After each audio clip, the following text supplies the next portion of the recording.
Hi friends, you are watching Learn with Joy with CN Patil YouTube channel, and we are studying 1.6 of 12th standard English, Into the Wild. Today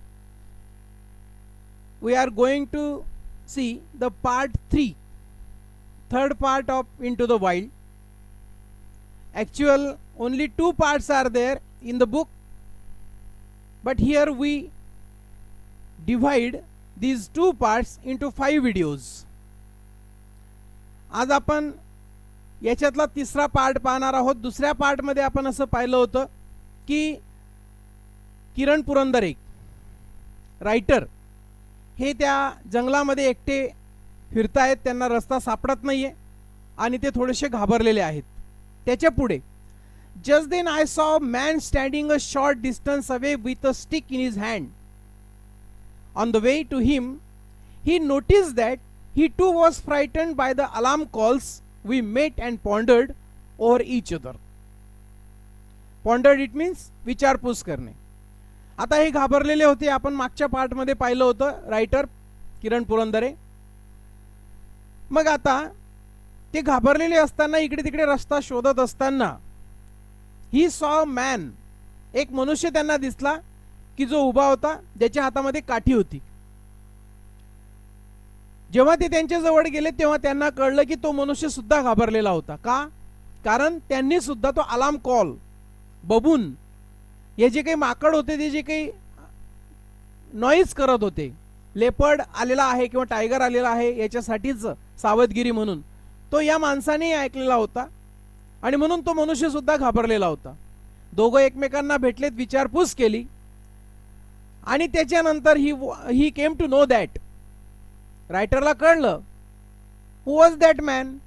he was Raju escape of पिटझरी.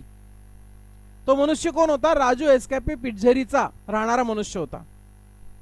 He had come to the forest to collect firewood but the presence of leopard change his mind. तो व्यक्ती जंगलामध्ये लाकडं सुकलेली लाकडं गोळा करण्यासाठी आलेला होता.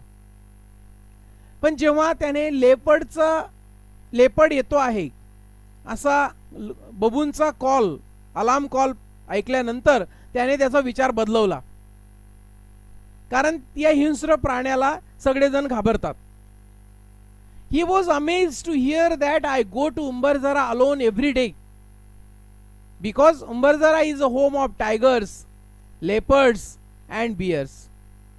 We both sat under a tree to rest. जेव्हा रायटरने त्या राजूला सांगितलं की मी उंबरझराच्या जंगलामध्ये रोज एकटा जातो, तेव्हा त्या व्यक्तीला थोडं आश्चर्य वाटलं, कारण उंबरझरा फॉरेस्ट मध्ये एक ते प्रकारचं होम टाउन आहे. कोणाचं?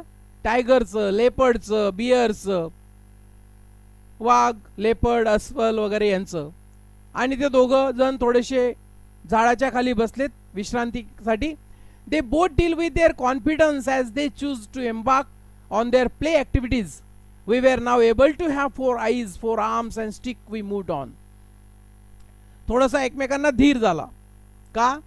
कारण त्यांच्याकडे आता 4 हात, 4 पाय, काठी, 4 डोळे असं झालेलं होतं. म्हणजे आजूबाजूला लक्ष ठेवायला बरं होतं की ज्याच्यामधून एकमेकांना धीर आलेला होता. म्हणून आता थोडंसं घाबरणं त्यांचं कमी झालं होतं. In a short time a small road was passing from the main road.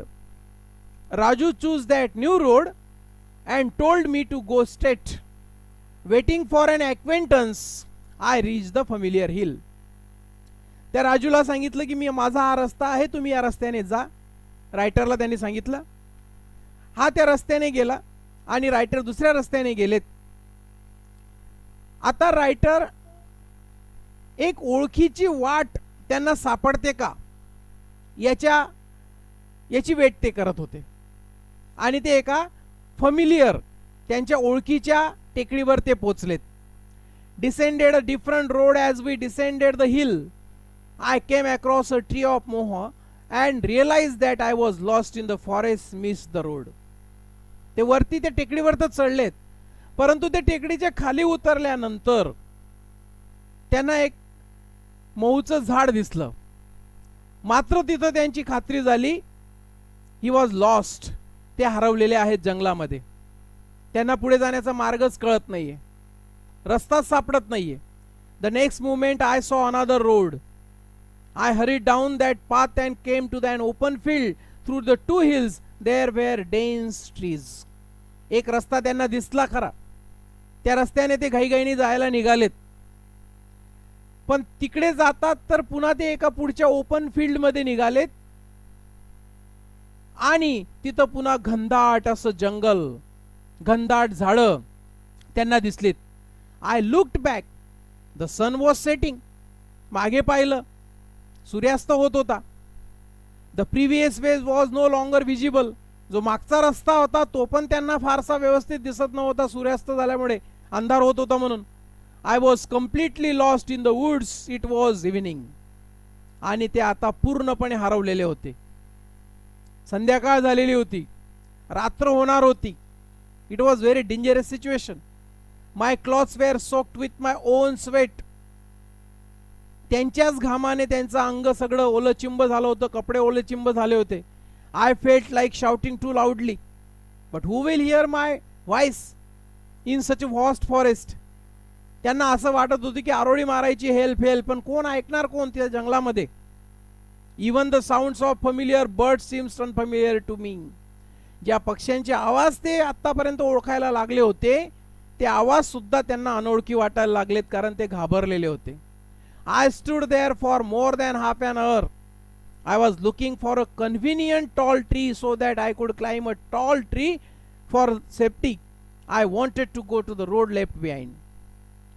आता एखादं झाड ते शोधत होते. जवळपास अर्धा तास झाला होता, रस्ता सापडत नव्हता. आता एक उंचसं झाड शोधायचं, त्याच्यावर चढून बसायचं, रात्रभर तिथं थांबायचं, असं त्यांनी ठरवलं.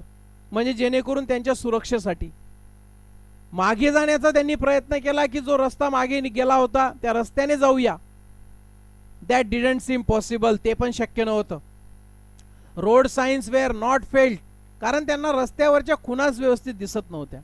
There was no other option but to climb the hill in the fort in front. Option काही नव्हता त्यांच्या समोर. पण समोर जी एक टेकडी दिसत होती तिच्यावर चढायचं एवढं त्यांनी ठरवलं. Just then I saw bears blanks at my feet. The thought came to my mind that this time the bears in search of food came out. चालता चालता त्यांच्या पायाला अस्वलाची विष्ठा लागली आणि तेव्हा मात्र त्यांच्या डोक्यात प्रकाश पडला की यावेळेस अस्वल त्यांचं भक्ष्य शोधण्यासाठी बाहेर निघतात आणि पुन्हा ते घाबरायला लागलेत. I warned myself to avoid an accident of any kind. I moved, running down to the same path I had climbed the steep hill. The evening breeze was blowing. स्वतःला ते म्हणत होते की जर समजा कुठल्याही प्रकारचा ऍक्सिडेंट, काही वाईट घटना आपल्या सोबत घडू नये असं जर वाटत असेल तर ते पुढे जातच राहिले, पळत राहिले. त्या टेकडीवर चढले आणि संध्याकाळी रात्री जशी गार हवा येते, हवा वारा वाहतो तसा वारा वाहत होता. Although I had a stomach एक, आय केप्ट वॉकिंग. पोटात दुखत होतं परंतु पुढे ते चालतच होते, पर्याय नव्हता. Hoping to find a way out, after walking 50 steps I came across a reddish brown road and saw a ray of hope. Ray of hope. ते पुढे चालता चालता 50 पावलं ते गेलेत आणि त्यांना कुठेतरी एक रेडिश ब्राऊन असा एक रस्ता दिसला आणि त्यांना तिथं रे ऑफ होप, आशेचा किरण दिसला की हा रस्ता आपला ओळखीचा आहे आणि इथून जवळच माणसांचं अस्तित्व आहे, पॉप्युलेशन आहे, आपण लवकरच तिथं पोहोचू. Bicycle wheel marks appeared. त्या रस्त्यावरून सायकलीच्या खुणा होत्या, सायकलच्या टायरच्या, म्हणजे याचा अर्थ इथपर्यंत माणसं येतात. Great satisfaction. Now I was convinced that there would be a village nearby. Where will be the village? What distance? In which direction? Such questions flooded my mind.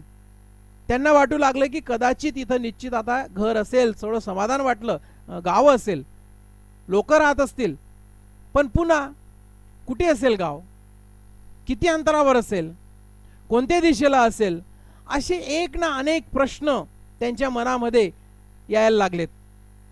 Again from a small hill I began to guess where the human population was. The legs were shaking as I reached the hill, jumping for joy. आणि खरोखर ते त्या टेकडीवर चढल्यानंतर त्यांना दिसलं की तिथं समोर झोपडी आहेत, माणसं तिथं राहतात आणि ते आनंदाने नाचू लागलेत.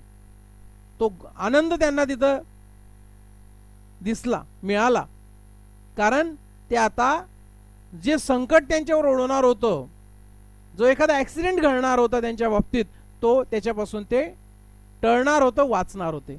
I heard people talking over loud speakers. In an instance, I ran down to the hill in the direction of the sound, stumbled, fell, got up, decided which direction to run. Some signs of human habitation appeared. त्यांच्या मनातली भीती कमी झाली, कारण जेव्हा त्यांनी लाऊडस्पीकरवरचे आवाज ऐकलेत लोकांचे, मग तेव्हा कोणत्या बाजूने पळू आणि कोणत्या बाजूने नको असं त्यांना झालं होतं. ते पळायचेत, उठायचेत, गोंधळायचेत, आणि त्यांना ह्युमन हॅबिटेशन, मानव वस्ती जवळ आल्याचं समजलं. त्यांना खूप आनंद झाला. I saw a small village called Pitzari. A lamp was seen in the field of Rajaram Malvi. A loudspeaker for Keshav Mandvi's wedding was seen. Loudspeaker वरून त्यांना राजाराम मालवीच्या शेतामधून एक लाईटचा लॅम्प, म्हणजे लॅम्प त्यांच्या घरातून तो दिसला आणि त्यांना थोडंसं आयसं वाटलं, बरं वाटलं. केशव मांडवीच्या घरी लग्न होतं, तिथून लाऊडस्पीकरचा आवाज त्यांना ऐकू येत होता, म्हणून त्यांना तेव्हाही बरं वाटलं की बरं झालं, आता आपण सुखरूप मनुष्य वस्तीमध्ये पोहोचलोत, याचा आनंद त्यांना झाला होता. Turning to the left, I saw a village pond and the dogs started barking to greet me. लेफ्टला पुढे गेलेत, तिथं त्यांना एक पॉन्ड दिसलं. विलेजच्या बाजूला पॉन्ड असतं तसं. डॉग्स पण ओरडायला लागलेत, बार्किंग करायला लागलेत, जणू काही यांचं ते स्वागत करतायत. After taking a nice bath, I ate a lot and slept looking at the stars in the sky. I said to myself, if there are still forests in which we can lose, what a luck. घरी पोचलेत, आंघोळ केली, पोटभर जेवण केलं आणि ते झोपून गेलेत, आकाशाकडे, चांदण्यांकडे बघत. आणि ते स्वतःशी विचार करत होते की आजही भारतामध्ये अशी जंगलं आहेत की जिथं मनुष्य हरवू शकतो. व्हॉट अ लक, काय नशीब आहे. म्हणजे आपण जे म्हणतो की जंगलतोड होते आहे निश्चित, ते तेवढंच खरंय, परंतु तरी सुद्धा अजूनही काही जंगलं आहेत की जिथं माणसं हरवू शकतात. आणि ते त्याचा विचार करताना ते म्हटले की काय नशीब आहे की अजूनही अशा प्रकारची जंगलं आहेत, आणि ते शांतपणे झोपून गेलेत. हा पार्ट फर्स्ट होता लेसन मधला, इंटू द वाइल्ड मधला, ज्याच्यामध्ये किरण पुरंदरे यांची माहिती आपल्याला तिथं सांगितलेली आहे. त्यांचा एक प्रसंग दिलेला आहे सका नागझिरा या त्यांच्या पुस्तकातला. Now in the second part, Shah Jang wildlife photographer मध्ये ते कसे आलेत त्यांची माहिती आता आपल्याला तिथं दिलेली आहे. तेव्हा आपण सेकंड पार्ट पुढच्या व्हिडिओमध्ये सुरू करणार आहोत, पुस्तकातला सेकंड पार्ट, पण व्हिडिओचा पार्ट 4 असेल तो. तोपर्यंत आपण चॅनल सबस्क्राईब केलं नसेल तर चॅनल सबस्क्राईब करा आणि पुढच्या नोटिफिकेशन्स मिळवा. मात्र हा व्हिडिओ 12वीच्या विद्यार्थ्यांना शेअर करायला विसरू नका. So lastly I am thankful for you, thankful to you all for watching my video. So thank you.